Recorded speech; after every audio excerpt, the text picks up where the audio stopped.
Atı dostlar, biz hazır çempionumuz Kuvvançbek Absalamов'un dost olğanı geldik. Aldıda ошол жөнүндө кеңири репортаж жана интервью биз менен калыптырбыз. Каналга катталыңыздар сөзсүз түрдө.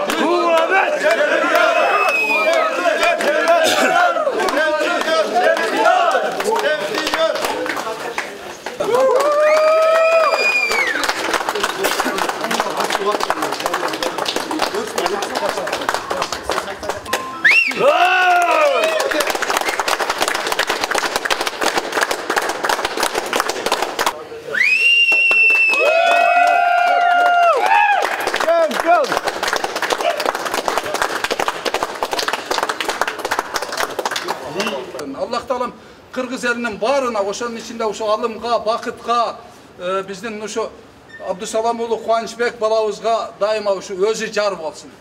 Amin. Bardık jamanlıklardan saklamasın, жақсылықтар üstünde жүреді. Amin. Allah Akbar.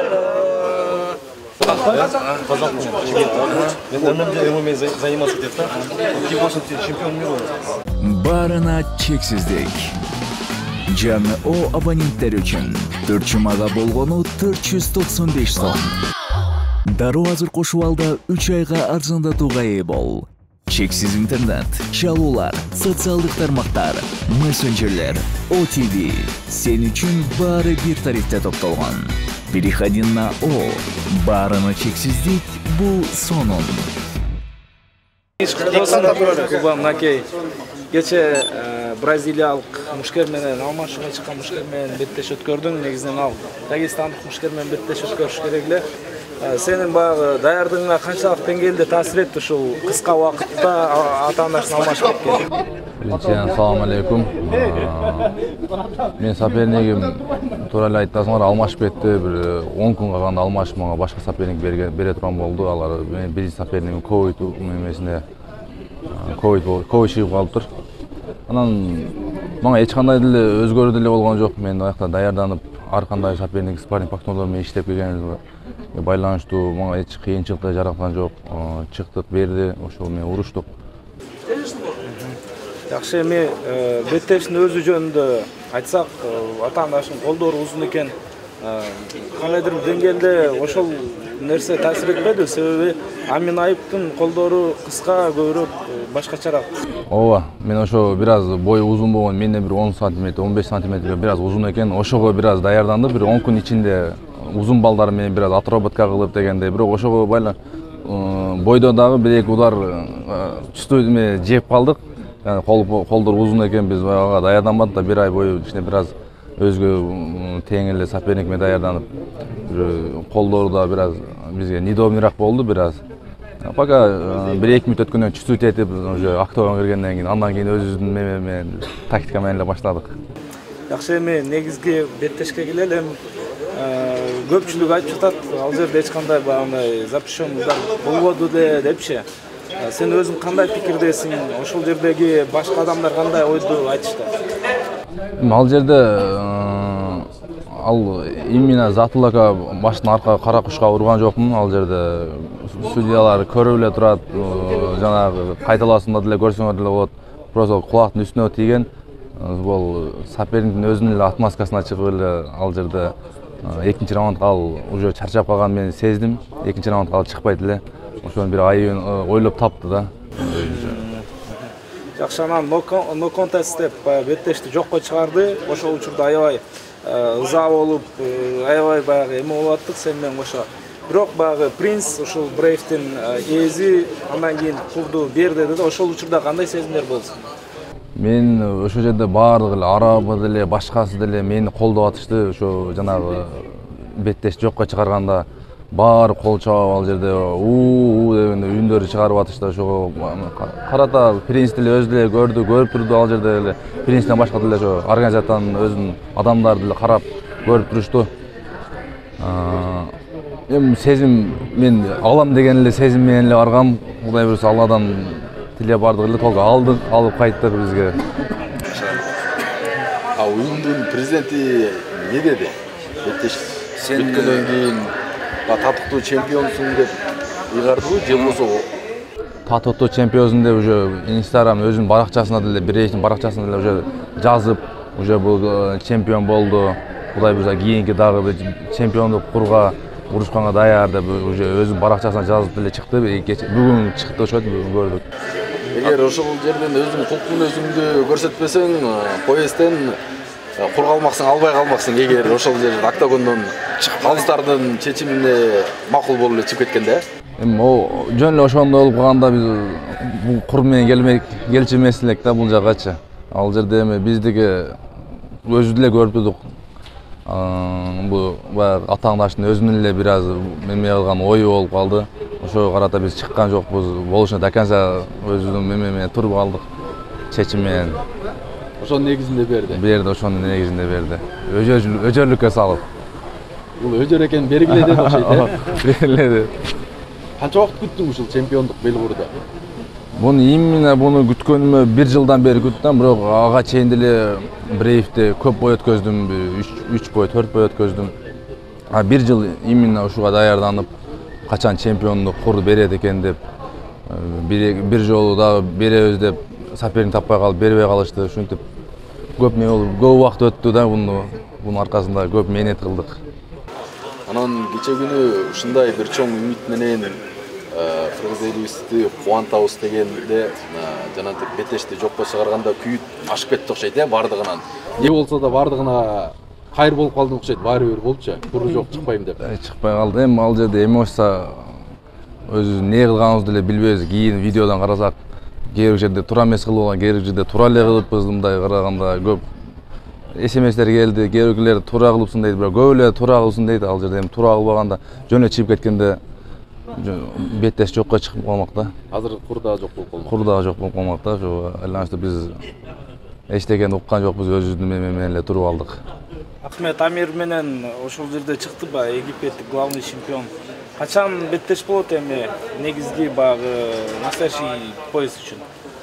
Ахмет Амир өзү биз бүгүн сүйлөшүп калдык, биз чыгып айткан маалда. Ал эми урушпай эле коелу деп, менин оюмча ал урушпайт го деп, поездду таштап кетти го деп. Биз вакантный алабы же урушабы канчалык, чын канчалык белгисиз азыр. Ал өзү айтты урушпай эле коелу деп, кече бүгүнкү айтканда айтты да.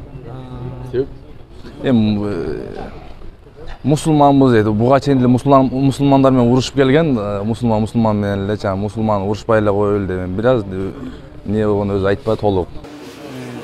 Келечегине, карьерасына бир коркунуч жаралчудай көз карашы болду окшойт. Эми көз жетти, урушканга көз жетпегендер ушул бир нерсе болду да.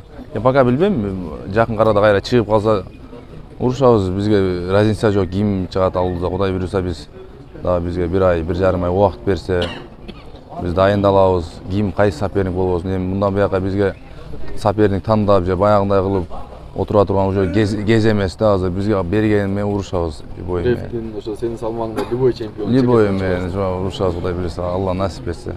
Эми канча контракт боюнча да канча Беттеш калды Брейвде, качан ушу батышка кетейин деген пландар бар? Эми ошо биринчи контракт боюнча дагы бир Беттеш калды. Кудай буйрса бир Беттештен кийин дагы көрөбүз, ошо бир Беттеш өткөзөбүз. Ал жакта. Белгисиз азыр, эми сүйлөшүп агаларым менен, ушу менеджерлер менен отуруп акылдашып, ошого карап чечим чыгарабыз да. Демек азыр кийинки Беттеш жөнүндө эч кандай маалымат жок, Эми кийинки Беттеш мына Өзбекстанда орозодон кийин болот деп атат, май-июндарда. Кудай буйрса ошо Беттешке биз Кудай буйрса дайынбыз. Кечээкиде эч кандай деле жаракат албадык. Баардыгы со кайра эртең 2 күндөн кийин тренировканы баштайбыз, бир аз үйдөгүлөр менен учурашып. Даярдык жөнүндө кыскача айтып коеюн. Дагестанда сбордон өткөрдүм окшойт. Кандай болду даярдык? Даярдык аябай жакшы болду. Дагестанда барып биз ар дайым эле ар бойго эле Беттешке эле барып даярданабыз. Ал жакта эч ким сага мешайт этпейт. Зал уктайсың, эртең менен кетесиң, кайра түштө келесиң, эс аласың, кайра кечинде тренировка ал жакта жакшы. Спарринг партнерлору көп. баары ал жакта Дагестанда эми көп спортко көңүл көп басым жасайт да бизге караганда. Ошо биз постоянно Дагестанга барып ошол жактан опыт алдык дегендей күчтүү баягы эми сбор деген ал жака барып мындай көрөсүң да өзүң UFC баястери бар, башка баястери бар. Ошол эми иштеп биз деле урушсак болот экен го деген көз мына биз азыр Кудай буйрса UFC'ге деле чыгып деле урушсак болот. Ошо биз деле спарринг партнер кылып биз алып түшүп эле биз урушуп аткан балдар деле UFC'де урушуп жүрөт да. Ошо биздин деңгээл деле ошого эле жетти. Эми Кудай буйрса бизде бир аз спорт кечирээк эме болуп биз жакта эми өнүгүп атат. Эми жакын арада биз UFC жактарга аракет кылабыз. Эми мени колдоп ушу кыргыз элиме терең ыраазычылык билдирем. Ушу биз узак жакта жүрсөк деле ушу жактан дем күч берип, интернеттен башка жактан болсо да бизге дух берип атты, бойго чыгып аткан малалар ана мага жардам көрсөтүп, ушу жактан өздөрүнүн жумушун таштап, менден башка деле жумуштар толтурам. Агаларым барды. Мамбет, Бакыт агам, Алым агаларым бар. Ошол жерде мага колдоо көрсөтүп, дем күч берип, мен кошо переживать этип ал жерде. Булар эми мен бойго чыгып атканда мен өзүм көрдүм балдарда уруштургандачы. Секундант болуп барганда бул башкача сезим да ал жерде кандай болот дегендей. Өзүң урушкандай болуп эле, өзүң урушкандан да 5 метр кыйналасың да.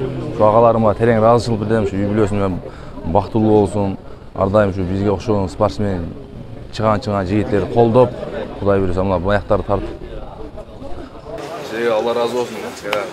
Кудай кааласа бул эле эмес, UFC'дин поясын алып келебиз деген ниеттебиз. Бул кубаныч менен эле чектелбейт. Биздин спорт клуб ынтымак, команда ыйыкласты. Токтомуш жакшы билесиң. Мына Адилет жеңиш күтүп атабыз, Кудай кааласа. Ийгилик Мыктыбек Өскөнбаевден күтүп атабыз, Кудай кааласа. Кубадан кийин, Абдусалам уулу Кубанычтан кийин ушул биздин ыйыклас клубтан дагы чоң ийгилик алып келебиз деген үмүттөбүз, Кудай кааласа. Биздин негизги максатыбыз UFC'нин поясын алып келиш. Биздин мекенге, биздин мамлекетке. Биздин Кубаны мынабы алып келген, утуп келген поясу бул жалпы биздин элдин, биздин мамлекеттин жеңиши десек болот. Кудай кааласа бул менен эле чектелбейт. Алла насип кылса, ушул кийинки беттеш өткөн болсо, ушул UFC уюмуга чыгабыз деген үмүттөбүз. Өлкөсүндө аябай танылып, барлык спортсмендер уважать этип, омокто аябай биз омоктоп коебуз. Омокто аябай ал жерде уважать этип, сыйлап калышты да. Көргөндө, кубанычты көргөндө келишип, автограф алышып, сүрөткө түшүп, шейиктер дагы мындай айтканда бул баланы кандай десем, келечеги бар. Кудай буйрса дагы кыргыз элибиздин кыргыз желегин көп жерлерде, көп дүйнөлүк ареналарда желбиретип деп ойлойбуз. Барыңыздарга Аллах разы болсун. Бул жеңиш акыркысы болбосун. Аллах Таалам мындан кийин дагы көп жеңиштерди бизге насип этсин. Рахмат барыңыздарга.